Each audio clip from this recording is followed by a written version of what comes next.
Police confirm 30 deaths, multiple abductions in terrorist attack on Kasuan Daji Market in Borgu, local government area of Niger State.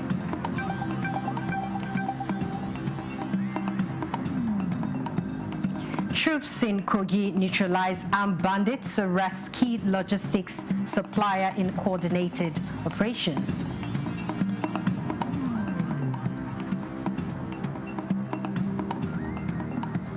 And First Lady Oluremi Tinubu calls for empowerment policies to build inclusive Nigeria on World Braille Day.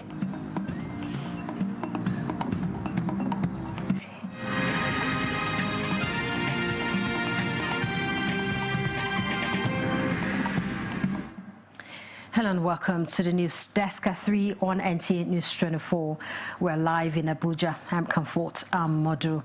We begin the news with a confirmed death of 30 persons at the attack on an attack by terrorists on Kasuan Daji Market located in Demo Village, Borgu local government area of Niger State on the 3rd of January. Information released by the Police Public Relations Officer Niger State Command, SP Wasiu Abiodun, reveals that after a combined team of security agents visited the community for assessment, 30 persons were confirmed dead, while a yet to be confirmed number of persons abducted. SP Wasiu Abiodun also revealed that the suspects burned all the shops in the market, carted away with items and food worth millions of naira. Efforts are currently ongoing to rescue those abducted by the terrorists, and the police reports indicate that the terrorists might have invaded the market from the National Park Reserve around Kainji Lake.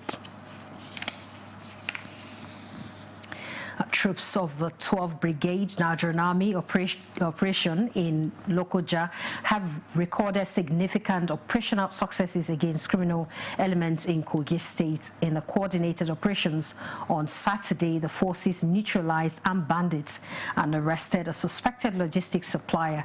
A statement by the Acting Assistant Director, Army Public Relations, 12th Brigade, Lieutenant Hassan Abdullahi, said the successes followed coordinated patrols and ambushes conducted in the Kaba, Bunu and Yaba West local government areas. In a related operation, further intelligence revealed another movement of bandits around Saminaka village in Yagba West local government area, and the troops in conjunction with local vigilantes conducted a patrol to the village and adjoining forested areas. Upon arrival, the village was observed to be deserted, prompting troops to dismount and explore the surrounding forest while searching routes leading towards the Saminaka-Sabo Regia Road. They encountered and engaged a number of bandits. During this operation, the troops also arrested a suspected bandit logistics supplier identified as Sunday Adedotun from Odo Eri village in Yagba West local government area of the state. And the suspect was apprehended on a farmland within Saminaka village where he claimed to be assisting farmers in transporting produce.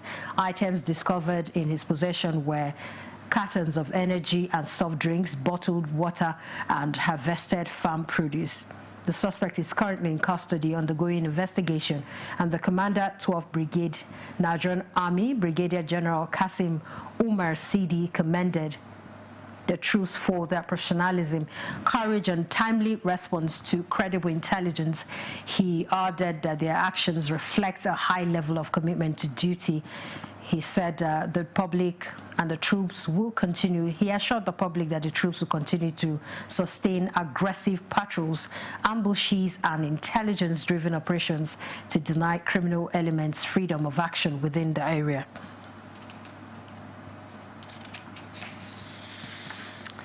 And operatives of the National Drug Law Enforcement Agency, NDLA, have intercepted various quantities of illicit substances concealed in sachets of coffee mix and a buka parcel heading to Zambia and the United Kingdom.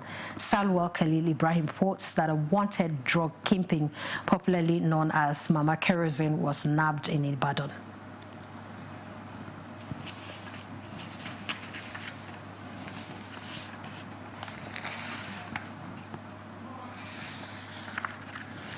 All right, the report seemed not to be ready. We'll bring it in our subsequent bulletin. Let's take a look at the national health insurance that has been identified as a great policy that will provide quality healthcare delivery. Bolaji Akim in this report takes a look at the health insurance and its financial protection.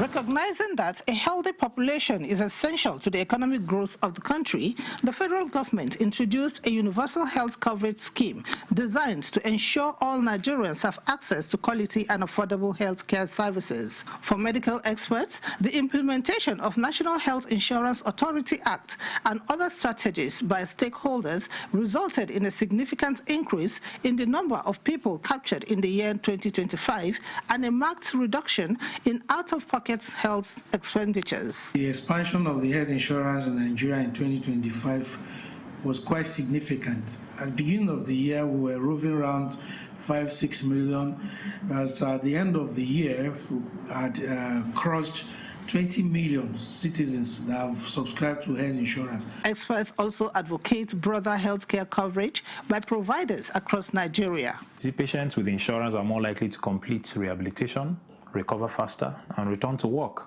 because cost is no longer the main barrier. So yes, while expansion is ongoing and gaps remain, health insurance in 2025 has begun to protect households financially and medically. The need for periodic meetings between players in the health insurance policy, experts maintain, is crucial for resolving conflicting issues. It's also about having a premium on health insurance that benefits both the provider and the person that is accessing care. And I think that is an area that there's been a lot of engagement with the various agencies like the National Health Insurance Agency and, of course, state agencies like LASHMA. Health insurance, according to practitioners, is not just a health policy, but also an economic stabilizer, which assists families to perform optimally and remain focused.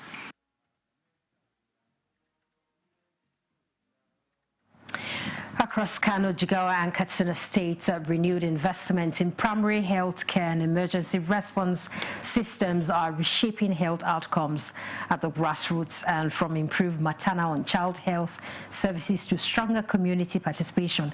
These coordinated interventions are driving a steady decline in maternal, child and neonatal mortality while empowering local communities to take ownership of life-saving health programs. Let's hear more on this from Aisha Ubadi.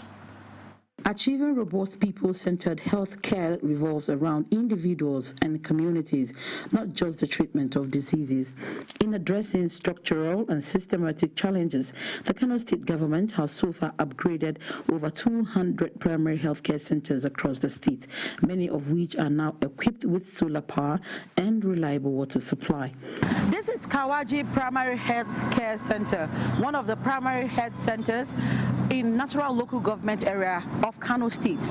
Now, on getting here, we observe that a whole lot of renovation has taken place in this particular primary health care center. To further consolidate these efforts, the state identified 18 local government areas with high maternal and child mortality rates as beneficiaries of the MAMI initiative. Still on government effort in revitalizing primary health care centers, the Kano State House of Assembly says its proposal in the 2026 budget includes a requirement for each legislator to facilitate the provision of at least one primary health care center in their constituency. These three expectant mothers, though attending different primary health care facilities, share a common experience. I even trekked to the hospital because of proximity.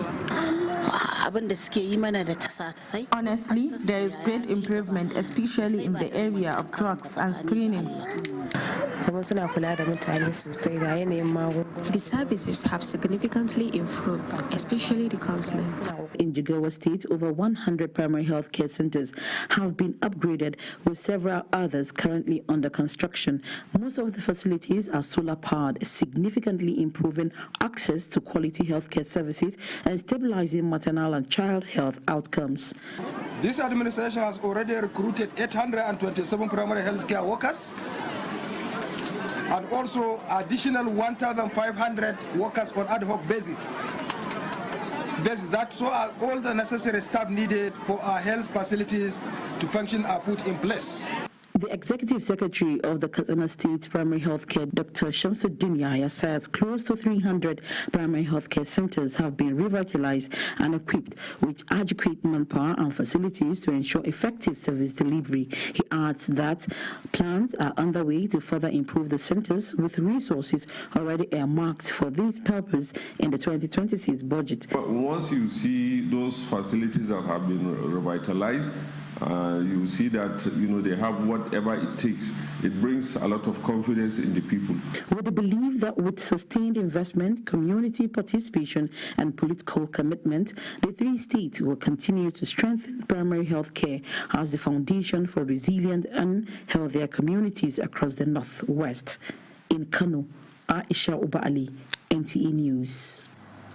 First Lady Oluremi Tinubu says Nigeria as a country on the path of sustainable growth must continue to support everyone to live full independent lives by creating inclusive environment while strengthening policies and partnerships that empower every citizen to participate confidently in nation building.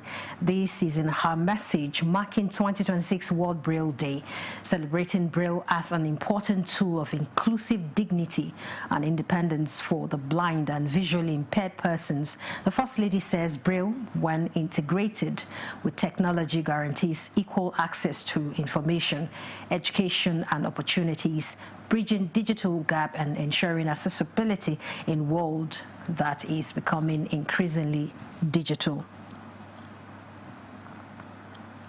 This is the News Desk at 3, live on NTA News 24. We'll have more reports ahead. Stay tuned. Season's greetings from all of us at Risco Foods. The festivities are already in the air, and we'd like to especially thank you for your continued patronage of Risco Foods, the only tomato brand to win the National Productivity Order of Merit Award by the federal government of Nigeria. With our proud Nigerian products and services, we have continued to create thousands of jobs for our people and for the growth of our economy. Thank you, our esteemed customers, distributors, and partners. Yes, the taste of Nigeria is the taste of celebration and the taste of goodwill and good cooking. We care for your good health and long life. So cook right and eat healthy to live longer. Always buy a Risco products. Merry Christmas and a Happy New Year. Feel the power of precision, engineered to perfection. Every component is crafted with care, and each design is meticulously tested. From concept to creation, our engineers push the boundaries of technology, seamlessly blending performance and sustainability with a deep commitment to African ingenuity. Introducing the CNG Boss, a remarkable achievement in engineering designed to operate on compressed natural gas, a cleaner and more sustainable fuel alternative. At Innocent Vehicles, we proudly lead the way in creating greener mobility across Africa. And it doesn't stop there. From SUVs to sedans, spacious buses to electric cars, Innocent offers a wide range of models designed to meet every need. Innocent Vehicle, the pride of African roads. And the National Productivity Order of Merit Award goes to... The only tomato paste manufacturer to win the National Productivity Order of Merit Award by the federal government of Nigeria, endorsed by the Association of Private Medical Practitioners of Nigeria. This is an evidence of 100% natural goodness. Eat healthy to live longer. Buy now and enjoy up to 20% discount. Tomato paste, the taste of Nigeria.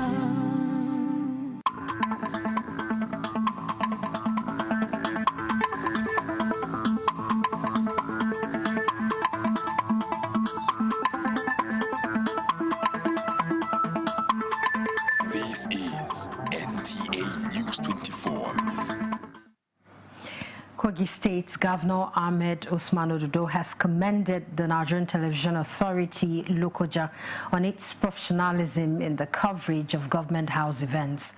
The governor stated this when the Kogi State Governor government house press crew rather paid him a courtesy visit in his Okene residence, where he was presented with their words of excellence and patron of the press crew. Ajibola Christopher reports.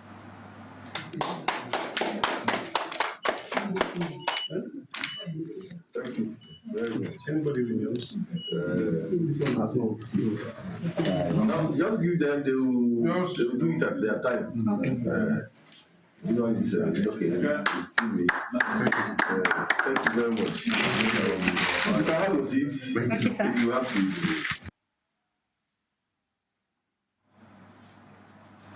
Nigeria, among the Committee of Nations, presented clarity of purpose in international affairs, with Nigeria's top diplomat, the Minister of Foreign Affairs, Ambassador Yusuf Tuga, who navigated Nigeria through complex regional crises on a positive side.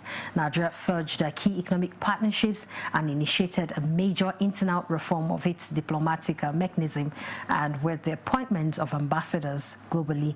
The guiding fulcrum has been the 4D doctrine: democracy, development, demography, and diaspora as the new year begins.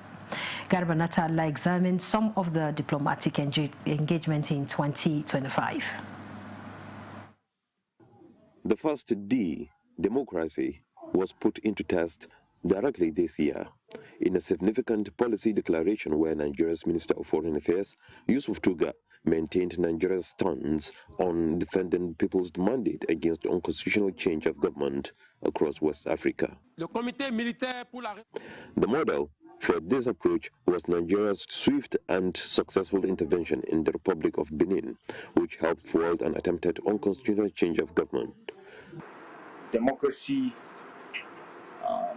remains untampered in Benin, and it was successful, and it is an exemplar of what really should obtain whenever democracy is under threat in our region, and indeed on the African continent as a whole. I hope that all countries member of ECOWAS will support this approach, because we have to stop this spreading of coup in our region. A quieter and ongoing challenge has been resolving the detention of Nigerian soldiers and aircraft in Burkina Faso. In another turn of events, behind the scenes, work of diplomacy requires patience, just as when the federal government intervened in the release of Nigeria's national team when stranded in Angola for World Cup qualifier match. The Nigerian government continues to allow the killing of Christians. The USA will immediately stop all aid and assistance to Nigeria. Another major issue is the United States' designation of Nigeria as a country of particular concern, which the Nigerian government rejected. The recent designation of Nigeria as country of particular concern based on speculations of religious persecution is fundamentally misinformed. The Foreign Affairs Ministry further briefed the diplomatic community based in Nigeria to convey Nigeria's position to their various countries. More than at any time before, we solicit the understanding, support, and collaboration of all well-meaning partners in the ongoing efforts of the federal government towards economic growth and development, as well as ensuring enhanced peace and security in the country. Nigeria is the second largest trading partner with the United States of America. In 2023, the trading volume is about $13 billion. And in the areas of assistance, in 2023, I think Nigeria got about $1.2 billion for various humanitarian programs. In 2024, it got over $900 million. And in 2025, despite the fact that Trump abrogated U.S. aid, so far the country has drawn about $80 million. So you can see we have this robust bilateral relation. While managing crisis, the ministry has aggressively pursued the development and demography pillars, seeking partnerships for Nigeria's economic future. A key engagement was with Qatar on the sidelines of the Doha Forum 2025, where talks focused on opening new economic frontiers and covered defense cooperation and economic opportunities. On a strategic level, most dialogue was with China, in April 2025. In a meeting with Ambassador Yu Denhai, discussions advanced to industrialization, technology transfer, and the exploration of rare earth and critical minerals. Both sides are reviewing bilateral agreements intended to unlock these opportunities. A strategic dialogue was also set with South Africa. The successful hosting of South Africa's G20 outreach meeting in Abuja is also a testament of renewed partnerships with African countries. To ensure transparency and accountability, the ministry established a designated visa application and processing portal to improve visa and passport issuance, as well as overall diplomatic service delivery. Looking ahead, the 4D doctrine was a framework. Today, it is the narrative of Nigeria's engagement with the world. Now, the 4Ds now will leverage on the structures we have on the ground and connect with international institutions, individuals, and corporate entities in order to be able to leverage on all of these potentials. The year 2025 under review projects a promising outlook in 2026, with more ambassadorial appointments who are as well expected to strike a balance in advancing Nigeria's strategic partnerships and investments. In Abuja, Garba Muhammad Atala, NTA News. This is the news desk at 3 on NTA News 24. Here's a recap of our top stories. Police confirm 30 deaths, multiple abductions in terrorist attack on Kasuan Daji Market in Borgu, local government area of Niger State.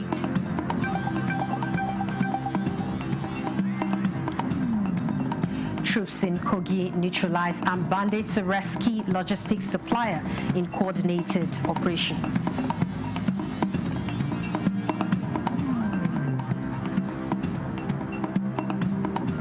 Plus, First Lady Oluremi Tinubu calls for empowerment policies to build inclusive Nigerian World Braille Day. This is NTA News 24.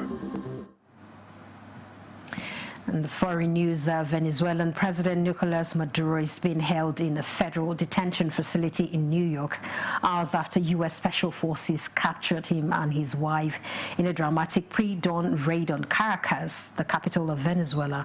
The U.S. Department of Justice has already preferred a charge against President Maduro, his wife, and top Venezuelan officials with narco-terrorism and a massive cocaine trafficking conspiracy. Other key defendants include Celia Adela Flores de Maduro, First Lady of Venezuela, Minister of the Interior, Justice and Peace, and one of the most powerful figures in the regime. The charge accuses the defendant of participating in a narco-terrorism conspiracy spanning from approximately 1999 to 2025, during which they allegedly they said another counter alleged provision of a safe haven in Venezuela for drug traffickers and terrorists. In the meantime, China has called on Washington to immediately release Venezuelan President Nicolas Maduro, that is in detention in the United States. A Chinese foreign minister in a statement called on the U.S. to ensure the personal safety of the president and his wife and release them at once, stating that action taken by President Trump is clear violation of international law. Similarly, the African Union has voiced concern over the dramatic escalation in the Bolivarian Republic of Venezuela, and the Pan-African Organization describing the event, including reports of Maduro's abduction and attacks on Venezuelan state institutions, as deeply troubling developments. Also, the government of the Republic of Cuba expresses its concern regarding the recent development involving the Bolivarian Republic of Venezuela and the United States of America, emphasizing the importance of strict adherence to principles of Charter of the United Nations, including respect for sovereignty, political independence, and territorial integrity, and the non-use of force in international relations. Cuba reiterates its position that disputes between states should be only resolved exclusively through peaceful means and in full compliance with international law. In this context, Cuba underscores the need for transparency and due process in relation to the situation of Venezuelan authorities, encourages clarification consistent with international legal and humanitarian standards. And Cuba reaffirms the support for dialogue, diplomacy, and multilateral engagement as the appropriate avenue for addressing differences between states. The government underscores the role of the United Nations and its relevant bodies in facilitating peace solutions and preventing escalation. Cuba recalls the proclamation of Latin America and the Caribbean as a zone of peace adopted in Havana in January 2014 and reiterates its commitment to the principles contained therein, including mutual respect, non-intervention, and peaceful settlement of disputes. The government of the Republic of Cuba calls on all parties concerned to exercise restraint, uphold their international obligations, and prioritize the protection of civilian life and regional stability. That concludes the news at this time. I'm Comfort. I'm Madhu. Many thanks for watching.